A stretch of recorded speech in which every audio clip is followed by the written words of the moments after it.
BRS working president KTR కాసేపట్లో ఆదిలాబాద్ జిల్లాలో పర్యటించనున్నారు. ఆదిలాబాద్ జిల్లాలో ఉన్న బాల్కా సుమన్ను పరామర్శించనున్నారు. అయితే ఇటు ఎమ్మెల్యేలు, ఇతర ప్రజాప్రతినిధులు, సీనియర్ నేతలతో కలిసి సుమన్ను పరామర్శిస్తారు. అనంతరం రేవంత్ సర్కార్ కుట్రలను ప్రజలకు వివరించనున్నారు. మంచిర్యాల జిల్లాలోని క్యాతన్పల్లి మున్సిపాలిటీ ఎన్నికల్లో బీఆర్ఎస్, సిపిఐ నుంచి 14 మంది అభ్యర్థులు విజయం సాధించారు. జిల్లాకు చెందిన విషయాన్ని జీర్ణించుకోలేక మున్సిపల్ పాలకవర్గాన్ని దక్కించుకోవాలనే కుట్రతో అరాచకాలకు పాల్పడుతున్నారు. ప్రభుత్వాన్ని నిలదీసిన బాల్కా సుమన్ పై అక్రమ కేసులు పెట్టి జైలుకు పంపారు.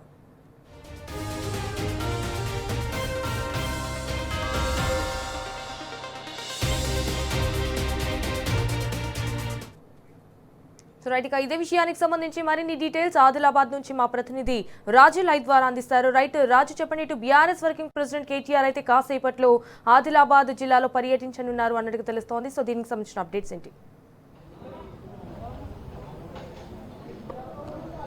సంజన, క్యాతనపల్లి మున్సిపల్ చైర్మన్ ఎన్నికకు సంబంధించి అక్రమంగా ప్రభుత్వం పెట్టిన కేసులో ఇప్పటికే అరెస్ట్ అయి జైల్లో రిమాండ్లో ఉన్న బాల్క సుమన్ను మరికొద్ది సేపట్లో బీఆర్ఎస్ వర్కింగ్ ప్రెసిడెంట్ కేటీఆర్ అలాగే పలువురు ఎమ్మెల్యేలు, బీఆర్ఎస్ నేతలు పర్యటించినారు. మరికొద్ది సేపట్లో జిల్లాకు కేటీఆర్ రానున్నారు.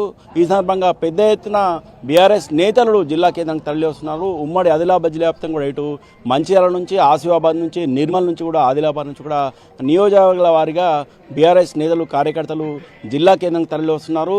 అలాగే జిల్లా సరిహద్దులో ఘనంగా స్వాగతం పలికేందుకు కూడా బీఆర్ఎస్ శ్రేణులు సిద్ధమయ్యారు. ఇప్పటికే ఇటు నిర్మల్ సరిహద్దులో టోల్గేట్ వద్ద, అలాగే ఇటు నేరగొండ వద్ద కూడా పెద్ద ఎత్తున బీఆర్ఎస్ వర్కింగ్ ప్రెసిడెంట్ కేటీఆర్కి స్వాగతం పలికేందుకు బీఆర్ఎస్ శ్రేణులు సిద్ధంగా ఉన్నారు. మరికొద్ది సేపట్లో కేటీఆర్ ఆదిలాబాద్ జిల్లా కేంద్రానికి చేరుకున్నారు. జిల్లా కేంద్రానికి వచ్చిన తర్వాత జైల్లో ఉన్న బాల్క సుమన్తో పాటు బీఆర్ఎస్ నేతలను పరామర్శించారను. ఆ పరామర్శించిన తర్వాత జైలు వద్దనే మీడియాతో మాట్లాడున్నారు. అయితే ఈ అక్రమ కేసుల పట్ల వద్ద రాష్ట్ర వ్యాప్తంగా కూడా తీవ్రంగా ప్రభుత్వ వైఖరి పట్ల తీవ్రంగా విమర్శలు వ్యక్తమవుతున్నాయి. ఇప్పటికే కేవలం ఒక క్యాతనపల్లి చైర్మన్ పదవిని దక్కించుకునేందుకు నీచ రాజకీయాలకు పాల్పడుతున్న కేంద్ర ప్రభుత్వంతో పాటు మంత్రి వివేక్ వ్యవహారం పట్ల సర్వత్రా ఆగ్రహం వ్యక్తమవుతుంది. ఇక్కడ 9 బీఆర్ఎస్ నేతలు ఉన్న వాడిని తెలుసుకుందాము.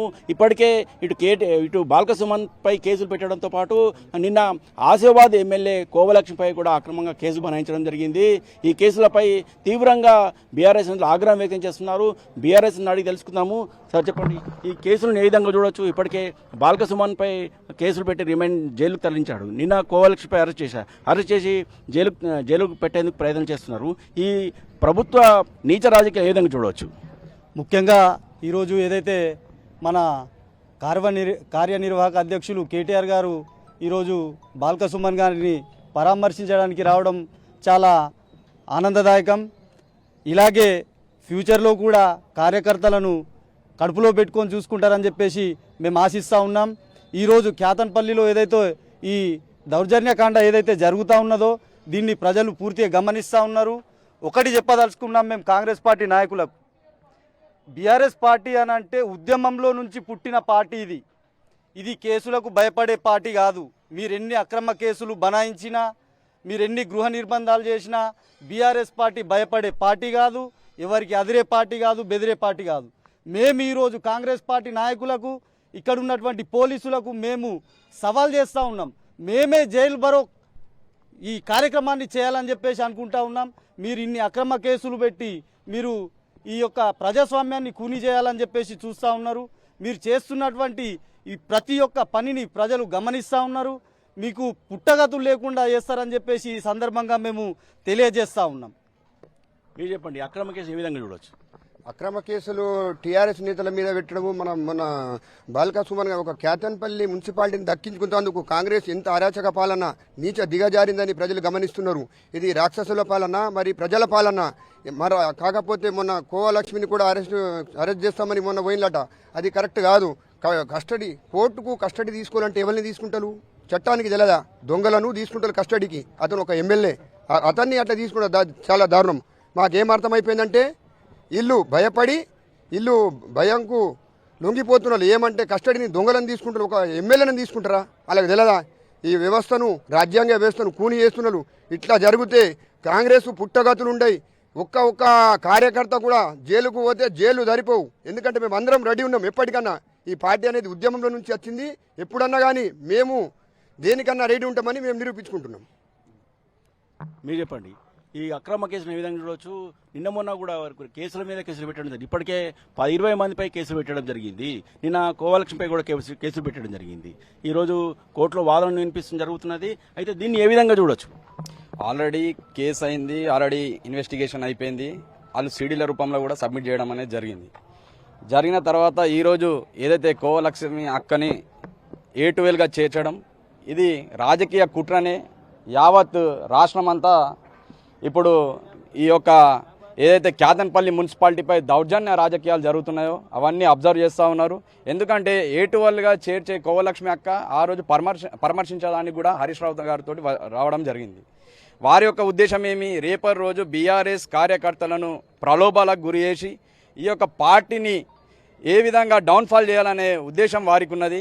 బిడ్డ, మీకు ఒకటే చెప్తా ఉన్నాం, ఈరోజు లీడర్లని మీరు అరెస్టులు చేస్తారేమో కానీ ప్రతి ఒక్క కార్యకర్త మా జెండా పట్టుకొని మీరు జైలు వేయకున్నా కానీ మేమే మా బాధ్యతగా వచ్చి మేము జైళ్లకు తరలి వస్తాం. ఈరోజు వస్తున్న క్యాడర్లు అంత కార్యకర్తలే. ఈరోజు చూడండి, మీరు జైలు దగ్గర ఎంతమంది వస్తారు. దానికి ఆసిఫాబాద్ కానీ, ఇక్కడ లక్షట్పేట కానీ, ఆదిలాబాద్ కానీ, మీ జైళ్ళు ఎక్కడ ఉన్నా అక్కడ కార్యకర్తలు సరిపోరు. ఇప్పుడున్న ఖైదీలకే మీరు తిండి పెట్టలేనటువంటి పరిస్థితి ఉన్నది. మీరు నీచ రాజకీయాలు చేస్తే అక్కడున్న విద్యార్థులకు ఒక పూట భోజనం పెట్టే పరిస్థితి లేదు. కానీ మీ నీచ రాజకీయాల కోసం, మీ పబ్బం గడపడం కోసం ఏదైతే మీరు పక్కదో పట్టిస్తా అని చూస్తున్నారో అది అక్కడున్న కౌన్సిలర్స్ కూడా మీరు ఎన్ని కోట్లు ఇచ్చినా కానీ వారు రాలేరు. రాజ్యాంగబద్ధంగా వచ్చేది బీఆర్ఎస్ అక్కడ చైర్మన్ అవుతారు. మీరు ఎన్ని నీచ రాజకీయాలు చేసినా, 3 కోట్ల ఆఫర్లు చేసినా, మీరు ప్రలోభాలకు గురి చేసినా కానీ ఏ ఒక్క కార్యకర్త అదరడు బెదరడు. రానున్న రోజుల్లో బీఆర్ఎస్ ప్రభుత్వం వస్తాయి. ఈ చిల్లర రాజకీయాలతో ఎవరైతే ప్రలోభాలు పెట్టి ప్రయత్నాలు చేస్తున్న అధికారులకు కూడా హెచ్చరిస్తూ ఉన్నాం. మీరు ఇలాంటి కక్ష చర్యలు చేసుకుంటే రానున్న రోజుల్లో చర్యకు ప్రతిచర్య ఉంటుందన్న విషయాన్ని మీరు గ్రహించాలని కోరుతా ఉన్నాం. మీరు చెప్పండి. కేవలం కాంగ్రెస్ పార్టీ డైవర్షన్ పాలిటిక్స్ చేస్తూ ఉన్నది. ఈ రైతు బంధు ఇచ్చే సమయంలో సంక్రాంతి నుంచి ఇప్పటి వరకు డైవర్షన్ పాలిటిక్స్ చేస్తుంది. కేవలం క్యాతనపల్లి కోసం ఉద్యమ నేతల్ని అరెస్టులు చేయడం, ఉద్యమ నేతలకు కొత్తేం కాదు ఈ అరెస్టులు. గతంలో ఉద్యమం అప్పుడు గడ్డి పోసతో సమానంగా వాళ్ళ పదవుల్ని తీసి పారేసిన సందర్భాలు ఉన్నాయి. అలాగే మా జోగురామన్న గారు కూడా ఇంతకుముందు గడ్డి పోసతో సమానంగా ఎమ్మెల్యే పదవిని రాజీనామా చేశారు. అదేవిధంగా ఉద్యమ నేతలకు ఇదేం కొత్తేం కాదు. జైలు బారో కార్యక్రమం బీఆర్ఎస్ నేతలు ఎప్పటికీ సిద్ధంగానే ఉన్నారు. మీరు చెప్పండి. ఈరోజు బాల్క సుమన్ని అరెస్ట్ చేసిన సందర్భంగా మా కేటీఆర్ గారు హైదరాబాద్ నుంచి వెళ్ళారు. ఈ కాంగ్రెస్ పార్టీ వాళ్లకు ఎవ్వడు భయపడేడా? ఇది జోగు రామన్న అడ్డా, ఇది ఆదిలాబాద్ గడ్డ, ఇది ఉద్యమం నుంచి వచ్చిన పార్టీ. ఇది కొత్తగా పుట్టిన పార్టీ కాదు. జోగు రామన్న 2002 నుంచే ఆయన మేడం మేము ఉన్నాం. ఇది బాల్క సుమన్ ఎప్పుడు వచ్చిండు? ఉద్యమ నేత ఆయన. అడిగిచ్చిండు తెలంగాణని గడగడలాడించిన నాయకుడు. ఇవాళ ఆయన జైల్లో పెడితే మేము గాజులు వరకు కూర్చుంటామా? కేటీఆర్ వస్తున్నాడు, ఆయన ఎంబడి సైన్యం ఉంటుంది. ఇవాళ తెలంగాణ లెవెల్ మొత్తం తెలంగాణ రాష్ట్రం మొత్తం కదులుతుంది. ఇది ఆదిలాబాద్ గడ్డ కాబట్టి ఏ కాంగ్రెస్ వాళ్లకు, ఈ రేవంత్ రెడ్డికి, ఈ కాంగ్రెస్ తోతలకు భయపడము. మేము ఉద్యమం నుంచి వచ్చిన వాళ్ళము, మా రక్తం ధారపోసినాము, రోడ్ల మేము అడుగున్నాము, ఎవరికి భయపడము. బాల్క సుమన్ వేస్తారా, మమ్మల్ని జైలు వేస్తారా? మీ జైలు సరిపో బిడ్డ. ఇది ఏమనుకుంటారు వాళ్ళు? వాళ్ళకి తెలుస్తలేదు. కాంగ్రెస్ వాళ్ళకు వచ్చేది మాదే. మర్రా జోగురామన్ ఎమ్మెల్యే, జోగురామన్ మంత్రి అవుతాడు, కేటీఆర్ ఉంటాడు, కేసీఆర్ ఉంటాడు. మేము ఎవరికి భయపడము. ఈ ప్రభుత్వం చూస్తున్నాం. మేము మీరు ఏం చేస్తున్నారు?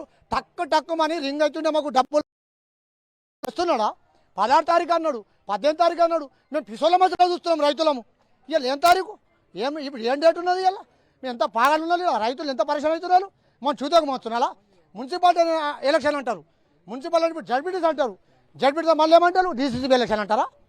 ఏమిటి ప్రభుత్వం? ఏమిటి? అందరు గమనిస్తున్నారు బిడ్డ. ఎవడు భయపడాడు. కాంగ్రెస్ వాళ్ళకి భయపడము, బీజేపీ వాళ్ళకి భయపడము. మేము కాంగ్రెస్ బీఆర్ఎస్ సైనికులం. మేము జోగు రామన్ నడిచిన వాళ్ళం. మేము అండుకొచ్చినాం మీద రోడ్ల మీద. మేము ఎవరికి భయపడము.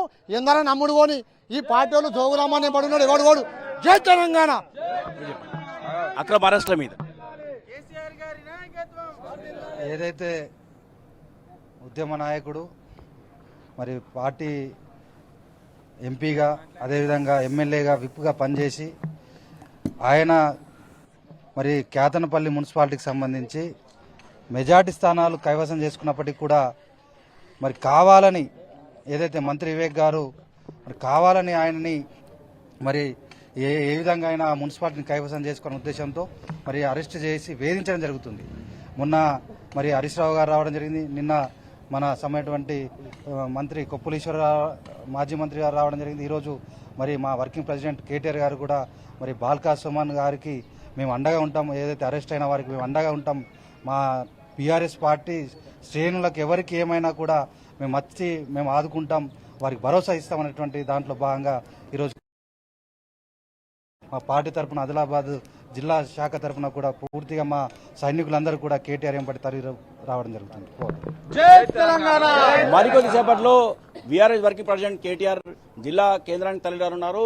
ఈ సందర్భంగా జైల్లో ఉన్న బాల్క సుమన్ను పరామర్శించినారు. అయితే కేటీఆర్ వెంటే తాము ఉన్నామని ఖచ్చితంగా బాల్క సుమన్కు మనోధైర్యం కల్పించడానికి, అలాగే రాష్ట్ర వ్యాప్తంగా కూడా ఈ కాంగ్రెస్ ప్రభుత్వం చేస్తున్న నీచ రాజకీయాలకు ప్రభుత్వం అరాచక పాలనపై తీవ్రంగా వ్యతిరేకత వ్యక్తమవుతుందని, ఇప్పటికైనా కేంద్ర ప్రభుత్వం ఖచ్చితంగా ఇలాంటి చర్యలను మాల్గొనాలని లేని పక్షంలో మాత్రము తాము ఖచ్చితంగా ప్రజలే తిరగబడే పరిస్థితులు వస్తాయని, ఖచ్చితంగా మీరు జైలు పంపడం కాదు, మేం జైలు బరో కార్యక్రమం చేపట్టి మేమే స్వయంగా జైల్లోకి వెళ్ళడానికి సిద్ధంగా ఉన్నాము. వందలాది మంది, వేలాది మంది, లక్షలాది మందికి సైతం కూడా జైల్లోకి వచ్చే సిద్ధంగా ఉన్నాము. మీ జైలు కూడా సరిపోవని ఈ సందర్భంగా బీఆర్ఎస్ నేతలు హెచ్చరిస్తున్నారు. All right Raju, thank you for the live updates.